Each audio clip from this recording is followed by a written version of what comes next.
大家好，歡迎收睇香港信藥堂嘅頻道，記得訂閱我哋嘅頻道啦，咁你就可以第一時間知道最新嘅社福資訊啦。多謝大家嘅支持。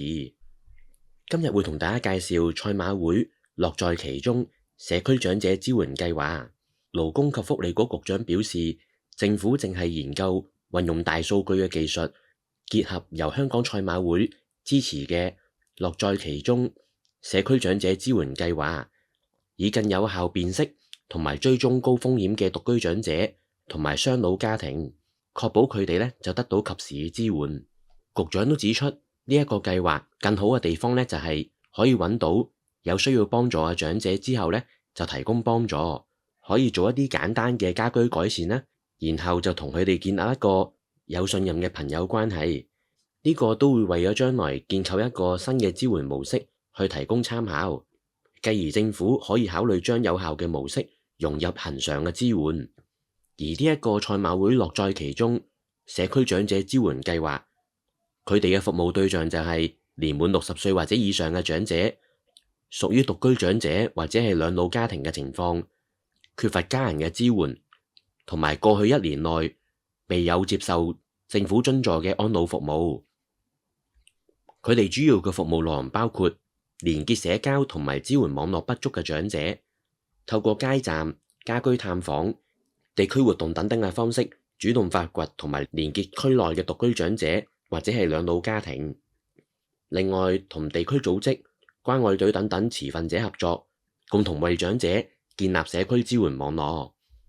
另外就係評估服務需要同埋配對合適嘅社區資源，綜合去評估長者喺身體、心理、社交健康方面嘅狀況，以及佢哋嘅服務需求，可以轉介到去合適嘅社區資源，例如係社會服務、長者中心、地區康健中心等等。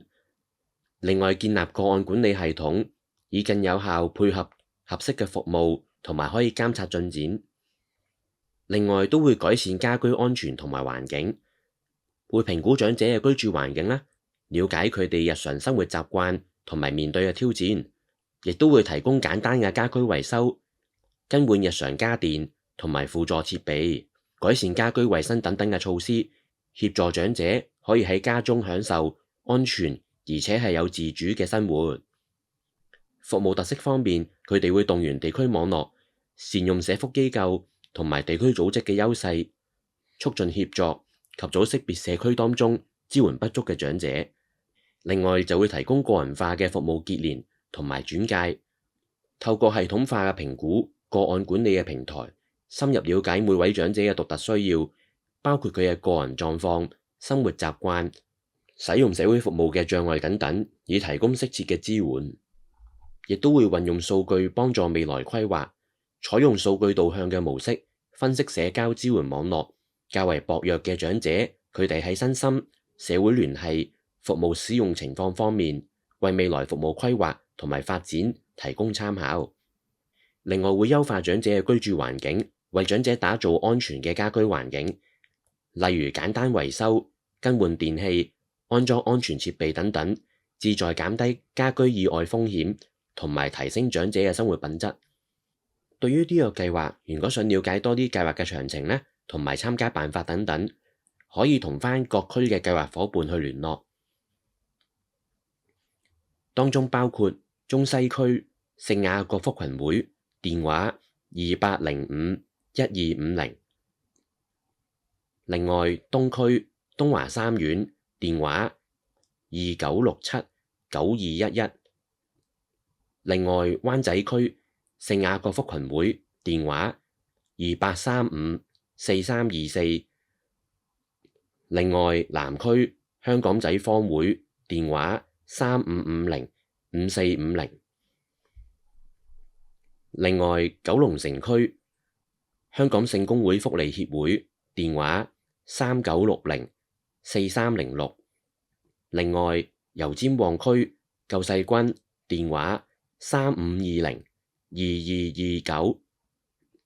另外深水埗區香港明愛，電話23220966。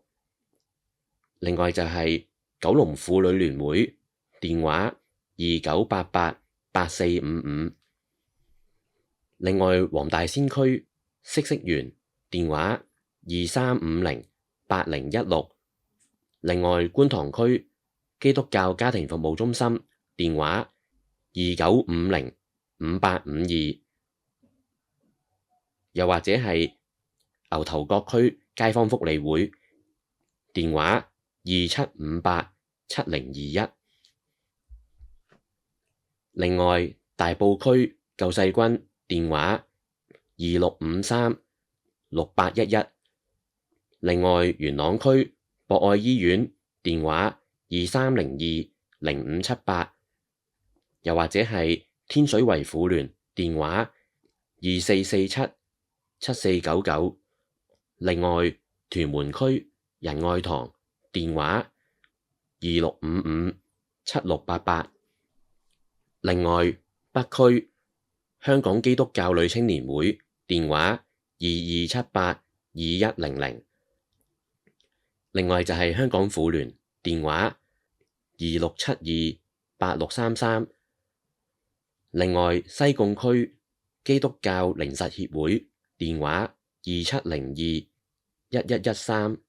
另外，沙田區東華三院電話26472711。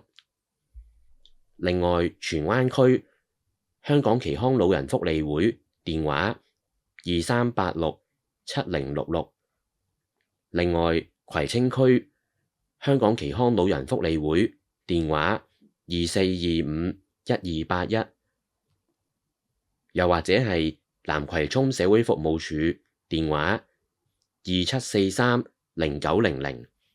另外，離島區鄰舍輔導會電話31406365。